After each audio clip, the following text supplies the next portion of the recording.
Like करें हमारे video को। चलिए देखते हैं आज का वीडियो। बड़ा जरूरी है।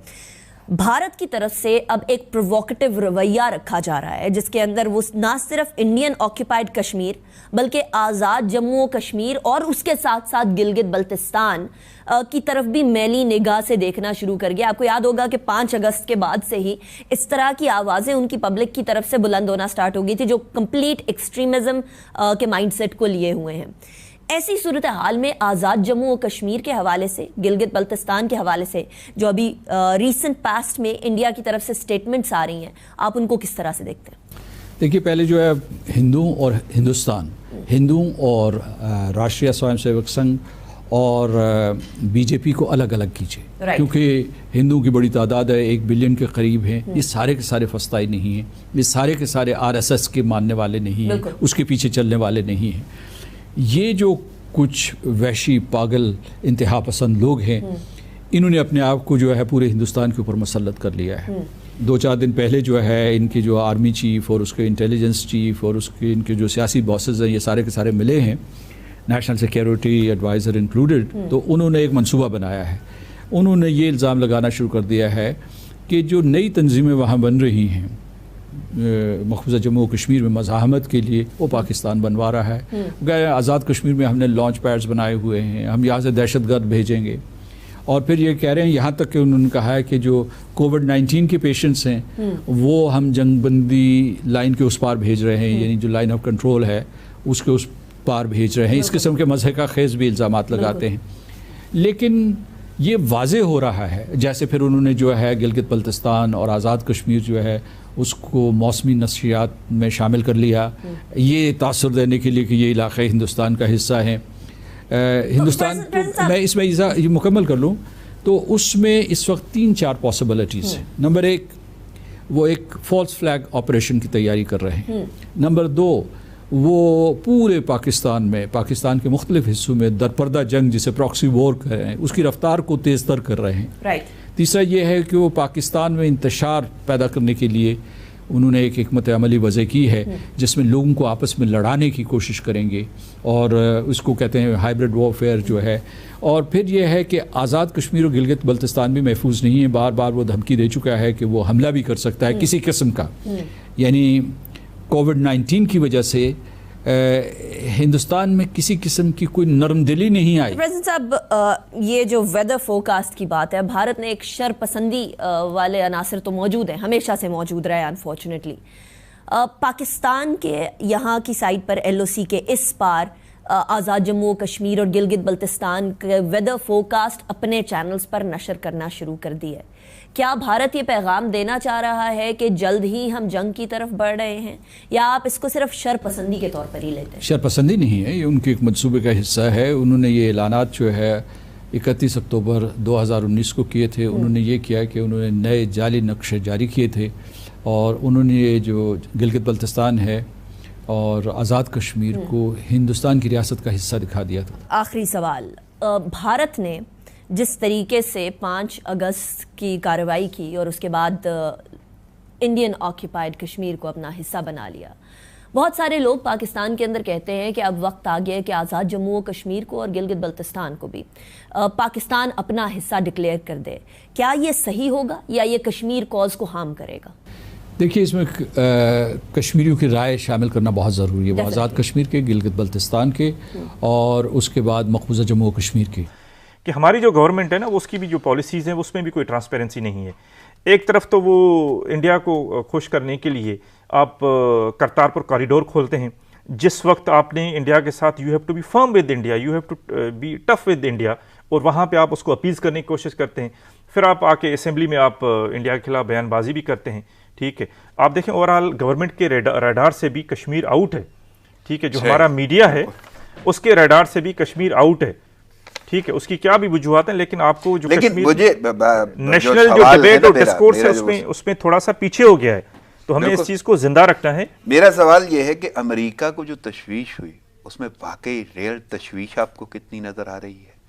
दूसरा, यूरोपियन जो पार्लियामेंट कह रही है मोदी सरकार के हवाले से, अब क्या वाकई यूरोपियन पार्लियामेंट को किरदार भी अदा करेगी या ज़बानी कलाम? देखिए राना साहब, हम दूसरे लोगों से इतनी ज़्यादा तवक्को अखलाकी तौर पे नहीं रख सकते, हमारा मसला है, कश्मीर फर्स्ट एंड फॉरमोस्ट आपका मसला है। ठीक, आप ये नहीं एक्सपेक्टेशन कर सकते कि जी अमेरिका कुछ कर दे, वो ग्लोबल पावर है, उसके अपने इंटरेस्ट हैं। वो इंडिया को, अमेरिका हो या वेस्टर्न कंट्रीज हो, इंडिया को एक हद से आगे वो ज़्यादा एंटागोनाइज नहीं कर सकते, उसको डिस्प्लीज नहीं कर सकते। उनके अपने इंडिया में इंटरेस्ट हैं, जियो पोलिटिकल और इकोनॉमिक और मिलिट्री इंटरेस्ट हैं उसके इंडिया के साथ। हमसे ज़्यादा उसके साथ उनके वाबस्ता हैं उसके इंटरेस्ट। हम क्यों उनकी तरफ देखते हैं कि वो कुछ, जब हम खुद ही नहीं कर रहे। हमारी कोई पॉलिसी, हमें कश्मीर के ऊपर कोई पॉलिसी हमें नज़र नहीं आ रही अपनी, हमारी नेशनल लेवल पे। एक जाके हम कॉरिडोर खोलते हैं, उनको खुश करने के लिए बातें करते हैं, हम मोदी को दुआएं करते हैं कि मोदी जीत जाए, इमरान खान का क्या उसका वो था, और दूसरी तरफ हम उनको क्रिटिसाइज करते हैं। तो आप खुद जब कुछ नहीं करेंगे तो दूसरे क्यों करें आपके लिए? वक्त की किल्लत के पास मुझे इजाज़त लेना होगी। आपकी आमद का बहुत शुक्रिया। नाज़रीन, प्रोग्राम का वक्त खत्म हुआ चाहता है, मुझे इजाज़त। नमस्कार दोस्तों, स्वागत है आप सभी का मेरे साथ। और आज जो हमारी अनिका जी हैं, उन्होंने एक इंटरव्यू लिया है दोस्तों। इंटरव्यू शायद पीओके का कोई आदमी है, ये मैं तो खैर जानता नहीं हूँ कौन है, बेवकूफ़ सही है, ज़्यादा अच्छा लगा नहीं मुझे, मतलब ऐसा लग रहा है कहीं कुछ होगा, मुझे नहीं पता, आई डोंट केयर। दोस्तों एक चीज़, इसका इंटरव्यू लिया, खैर बेवकूफ़ आदमी है ये बिल्कुल, इसमें दिमाग नहीं है। लेकिन दोस्तों, जब इस चीज़ ने पूछा कि क्या ख्याल है आपका इंडिया के बारे में, वो कह रहा है मैडम, अगर आप ये सोचती हैं कि इंडिया हवा में बातें कर रहा है गिलगित बाल्टिस्तान को लेने की, तो आप गलत सोच रही हैं। आपको ऐसा सोचना ही नहीं चाहिए और सपने में भी नहीं सोचना चाहिए, क्योंकि ये आरएसएस का एजेंडा है, ये बीजेपी का एजेंडा है। भाई मैं तुझे एक चीज़ क्लियर कर देता हूँ, ये आरएसएस का भी एजेंडा नहीं, ये बीजेपी का भी एजेंडा नहीं है, ये देश का एजेंडा है। ठीक है, भारत पीओके को लेगा, गिलगित बाल्टिस्तान को लेगा, और तू तो क्या, तेरी 7 पुश्तें उसे नहीं रोक सकती। पाकिस्तान तो क्या, पाकिस्तान की 7 पुश्तें उसे ऐसा करने से नहीं रोक सकती, ये बता दिया है। ठीक है, अगर तुम ये सोच के बैठे हो ना कि हवाई में बातें कर रही हैं, ये मौसम दिखाया जा रहा है, अगर इंडिया ने ये कहा ना कि खाली करके निकल लो, सही टाइम है, तो निकल जाओ। खैर, जब इससे पूछा कि जो ये मौसम का हाल दिखा रहे हैं, इसके पीछे क्या रणनीति हो सकती है, तो उसने कह दिया भाई रणनीति का तो देखा जाएगा, ये इंडिया पहले ही कह चुका है कि वो किसी भी हद तक जा सकते हैं इसके लिए, तो आप थोड़ा अलर्ट रहिए, इनको तैयार करने की ज़रूरत है, अपनी तैयारी पूरी करो, इंडिया कभी भी आ सकता है, इस बात का याद रखना, ध्यान रखना मेरी इस बात को। ठीक है, और जो ये पीओके गिलगित बाल्टिस्तान और जो एरिया है ना, ये सारे का सारा बिलोंग्स टू इंडिया है, ये इंडिया का एरिया है जिस पे पाकिस्तान ने अवैध कब्जा किया हुआ है। और ये जो अपने ये मुलाजिम बैठाए हुए हैं ना, जो ये इंटरव्यू दे रहा है, ये पाकिस्तान का ही कोई मुलाजिम होगा वैसे तो, ये लोग नहीं रोक सकते, ये तो क्या दुनिया की कोई भी ताकत इंडिया को नहीं रोक सकती है।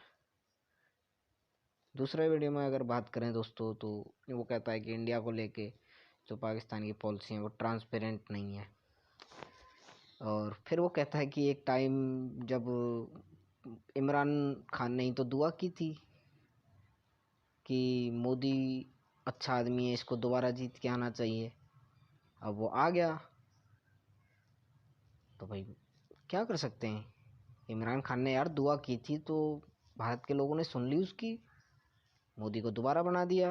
बताओ, अब तो तुम्हें खुश होने की ज़रूरत है, तुम यहाँ ढिंढोरा पीटते रहे हो कि मोदी जीत क्यों गया, अब हैं, अब तुम दुनिया से ये कह रहे हो कि हमें मोदी से बचा लो। भाई तुम्हारी तो रिक्वेस्ट थी यार, तुम्हारी दिली इच्छा थी कि मोदी को दोबारा आना चाहिए जीत के, मोदी दोबारा जीत के आ गया, अब तुम्हें टेंशन हो रही है। तो मेरे भाई टेंशन ना लो, टेंशन का इलाज मैं बता देता हूँ, पीओके गिलगित बाल्टिस्तान खाली करो और निकल लो, सबसे बढ़िया इलाज है, इतनी बढ़िया शांति मिलेगी ना तुम लोगों को, कोई उसके बाद कुछ नहीं कहेगा। ठीक है, आसान सा रास्ता बता दिया है शांति का, निकल लो। ठीक है भाई, इससे बढ़िया इलाज कुछ नहीं है तुम्हारे लिए।